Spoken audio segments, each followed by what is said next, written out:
Welcome to the Recruiting Scoop on the Inside Texas Football YouTube channel, powered by InsideTexas.com. I'm Joe Cook, got Justin Wells. We're 8 days away. Justin, means we get to talk a little bit more about Texas Longhorns football recruiting. There's a little bit of shift in focus to the 2027 and 2028 classes, talking some sophomores and juniors who will do some great things under the Friday night lights this fall. But before then, we got to make sure we ask the people, like this video, subscribe to the channel. Of course, if you've not done so yet, go to that first link in our description. Join Inside Texas for just $1. Best Texas Longhorns info, recruiting team, best community, best everything, best coverage, just for $1. And if you join, we will throw in a full year of access to the Athletics. So go use that first link in our description. Also, further down in our description, go by Thinking Texas Football, Paul Wadlington's 2025 Longhorn Football Prospectus. Every position, every player, every opponent, every team in the SEC. A look at the 2025 recruiting class from our guy Eric Naline. And then, of course, a look at the landscape of college football. Last but not least, 8 days from kickoff, got to talk about what we're doing in the rest of the single-digit days in the countdown till kickoff. Tuesday, August 26th. Head to Big City Wings in Houston, Texas, I-10 and Silver in the Marquee Shopping Center. Happy hour from 5 to 7, trivia from 7 to 9. Looking forward to seeing everybody there. Great location, best wings in Houston, some special ranch waters. If you're into that, you'll know what I'm talking about if you get one. Wednesday, August 27th, Dallas, Katy Trail Icehouse, right around downtown Dallas. Happy hour starts at 5 p.m. Great place for a happy hour. No trivia for that one, but as always, great drink specials, great appetizers, great place to just hang out and enjoy the Inside Texas community. Last but not least, Thursday, August 28th, Austin, Texas, Little Woodrow's on Burnet. Happy hour 5 to 7, trivia from 7 to 9. There's a sandwich shop, there's a taco place, there's a burger place. There's anything you could want for food right around there. And, of course, some great TV viewing, some great drink specials there at Little Woodrow's, one of my favorite places to hang out. And I'll be hanging out there with y'all then. But, Justin, before we get there, got to talk a little bit about some of the unofficial Friday Night Lights. We'll get to some 2027 guys. And first, we got to talk about someone that our own Charlie Williams went and saw. That is Cedar Hill defensive tackle Jalen Brewster, number one, I think, defensive tackle, top 10 prospect in the 2027 class. And probably, when you go open up your phone and you go to your favorites as far as contacts goes, this is someone who's going to be on that list when Kenny Baker opens up that little list, and someone Texas needs to get in this 2027 class. Yeah, there's a handful of must-get type players every cycle. Jalen Brewster may be at the top of that list for class of 2027. We've seen Sark, have a penchant for defensive linemen. He understands how important they are in the SEC. Jalen Brewster's the best one, top to bottom, in the class of 2027, and he's right down the road, which is very convenient for the Texas Longhorns and Kenny Baker.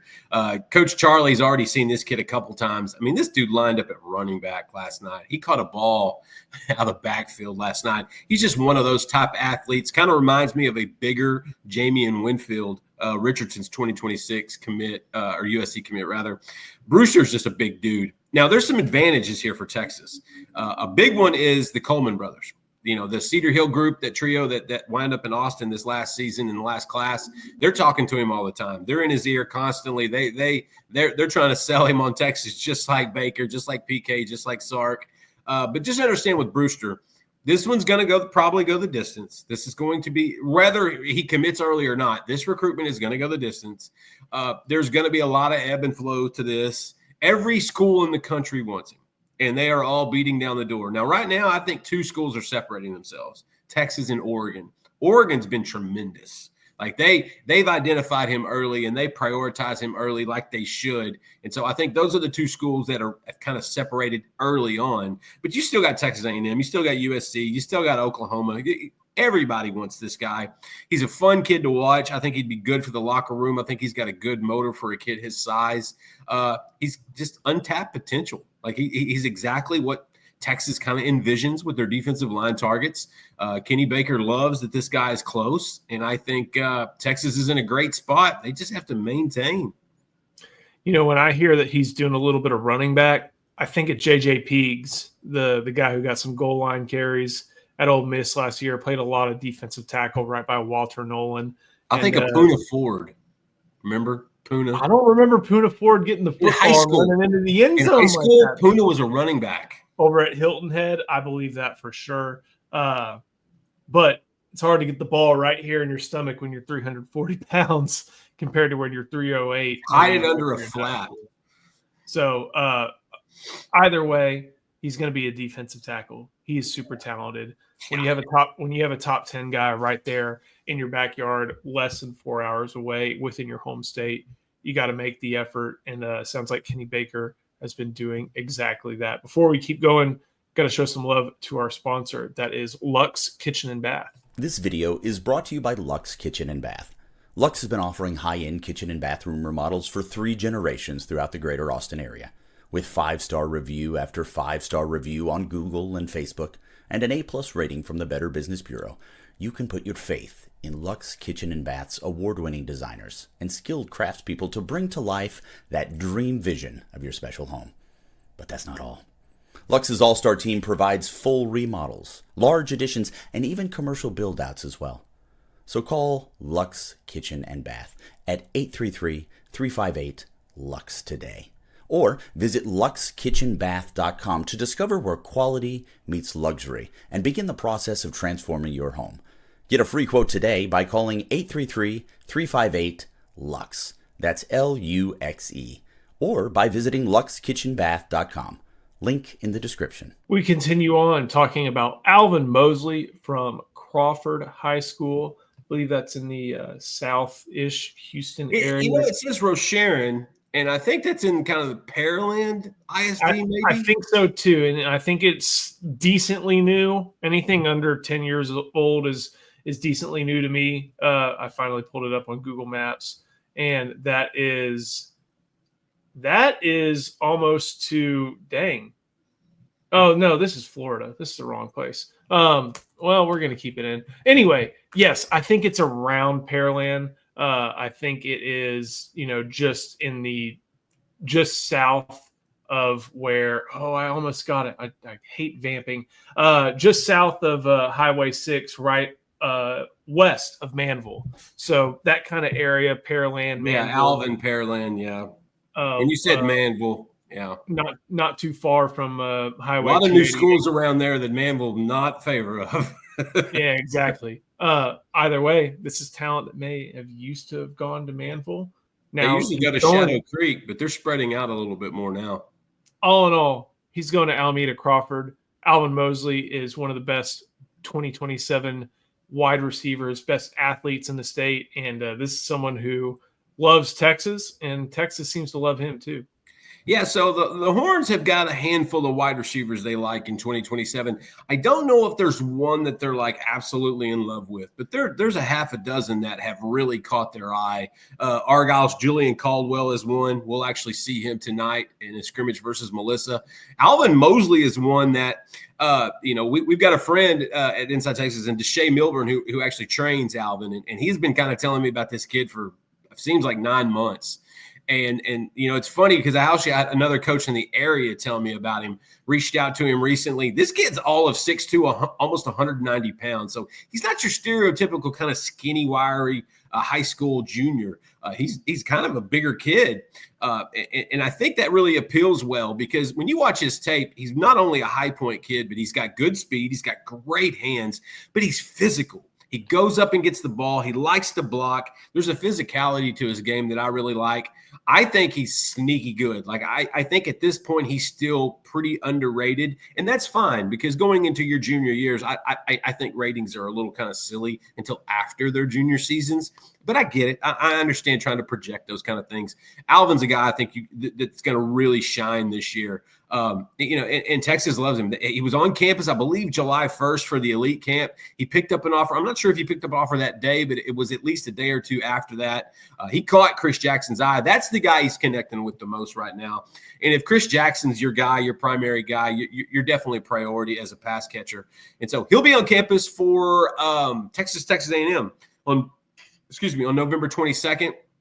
He's got a handful of other games as well. A&M is in the mix here. That's somebody you have to watch. Oklahoma's in the mix too. A lot of the local guys. Oregon's already thrown this kid an offer as well, and so they're dancing around him as well. But 2027 wide receiver is going to be fun to watch this season because we're going to see the cream rise to the top. There's probably 6 or 7 guys in state that I think are all about the same for the most part. This season's going to separate those guys. That's when I think you're going to figure out who Texas really, really likes. Alvin Mosley's a guy that I think might be in that top of that pack. He's really special. He talked and almost was to tears as I wrote back in June. You wrote it. You had a great interview with him after camp. Yeah, like the Texas offer was a big deal for him.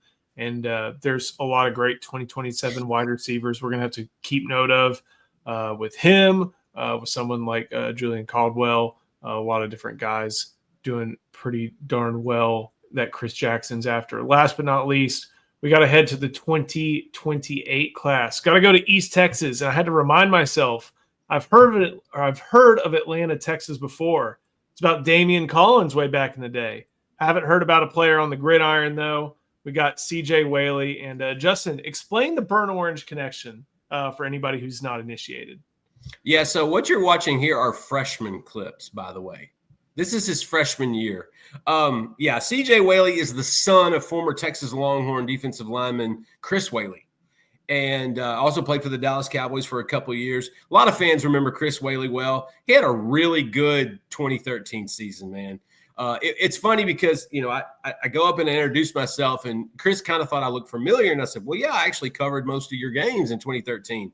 The Cotton Bowl with the pick six on Blake Bell. And I said, man, I was in Morgantown when he hurt his Achilles tendon. And that was hard because he was having the absolute best season on that defensive line for Texas. He was looking at becoming maybe a 2nd or 3rd round draft pick. That athleticism from running back had translated to D lineman. He was doing tremendous. Had the injury. It kind of hampered him for the rest of his career. Now he's a defensive coordinator at a 4A school in East Texas called Atlanta. He's got a little boy, Chris Whaley Jr. They call him CJ. Now, I expected to see – I've seen CJ one other time, but I didn't see him play. And so I was kind of expecting to see kind of a lanky, gangly, maybe even a little uncoordinated, kind of young. He's not even 16 years old yet. He's 6'5", 3 3/4. 205 pounds. I was kind of expecting, a little uncoordinated. And I was wrong. I was really wrong. This kid was explosive. This is a walking mismatch. I'll tell you this. I had a coach from the team they play in the next few weeks call me on my drive home and say, hey, tell me about this kid, CJ Whaley. I'll say this. He's got like 7 or 8 offers right now, pretty small ones. LSU is probably his biggest offer. They just jumped in the mix like 2 weeks ago. It's only a matter of time. You're looking at a kid that's probably going to get 40 offers. I don't know what position he's going to play. Rivals industry ranking has him as the number 5 rated athlete in 2028. He can play tight end. He had 5 catches last night for 2 touchdowns in the live portion. He can play edge. 3rd play of the game, if they don't blow the whistle, he takes the quarterback's head off. Just explosive off the edge. I was talking to a source close to Texas, and they thought, wherever this guy can play, you find a spot for somebody like this. He's really good at basketball, Joe. That actually was his first sport. That's why you got the coordination. That's why you have so much of that fluidity. Just a walking mismatch, man. I watched him play a very good Dangerfield team last night, and Atlanta thumped them. And Dangerfield, the Tigers in East Texas do not get blown out. It just doesn't happen.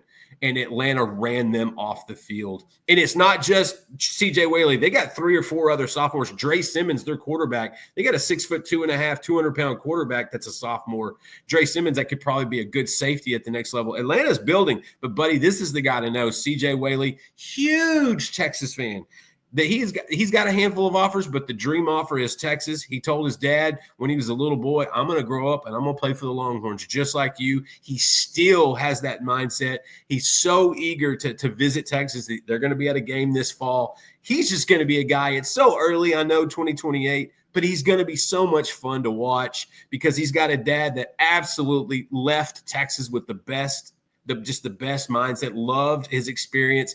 This kid absolutely is going to flourish at the next level. He's 2 years away. I can't imagine what this Joker is going to look like in 2 years. Like he is because he's just now growing into his frame. He is just now getting to that point. So much fun. And on the other side, high energy, high motor, going to be a leader of the program. CJ Whaley, remember the name. Texas fans, he'll be an offer for the Horns soon enough. When CJ Whaley was about yay big, his dad was doing this. Rumbling, stumbling. And this is from our guy, Will Gallagher. This is always going to be one of my favorite Texas Longhorns pictures. It's my sophomore year. I was at that game, but just, yeah, that tells you the burnt orange pedigree that CJ Whaley has. You saw it in the picture with both of them standing together, throwing the horns up. And hey, man, and go to InsideTexas.com. I posted a lot of his clips in one of our stories and one of our threads last night. Hey, I got tired of videoing because he kept making plays, and I actually missed his last touchdown where he had topped two defenders in the back of the end zone. He let me know I should have had that one as well. But go to Inside Texas because we have a lot of great clips. Kid was a lot of fun to watch. Make sure you like the video. Make sure you subscribe to the channel. Make sure you subscribe to Inside Texas as well. Go to that first link in our description. Full year of the Athletic if you sign up today just for $1. Always good stuff going on Inside Texas. Make sure you buy Paul Wadlington's Thinking Texas Football, every position, every player, every team on the schedule, every SEC team, a look around the SEC and the rest of college football, and a look at the 2025 class, from our guy, Eric Naline. Last but not least, Inside Texas is turning 40. We're 40. Tuesday, August 26th, had the Big City Wings at Marquee Center at I-10 and Silver on the Katy Freeway. See our guy Sam, see Eric Naline, get some of the best wings in the state of Texas, get some of the best ranch waters around. One of my favorite sports bars in the hometown. Wednesday, August 27th, Katy Trail Icehouse. Go to one of the best locations for, if not the best locations, arguably. We'll settle the debate this week, maybe, for the Inside Texas Happy Hours. They're in downtown Dallas. Happy hour starts at 5 p.m. Get yourself a schooner. And then on Thursday, August 28th, Little Woodrow's, Austin, Texas, Burnet Road, one of my favorite spots. Happy hour 5 to 7, trivia 7 to 9 p.m. Whatever you want on the TV will be on the TV. We'll have a lot of fun there. Tacos right next door, sandwiches across the street, burgers across the street, everything that you could want from a sports bar. That's where all these places offer. That's what all these places offer, but you'll see it everywhere you go. Justin, thank you so much. Thank you for watching. We'll see you next time on the Recruiting Scoop, the Inside Texas Football YouTube channel powered by InsideTexas.com.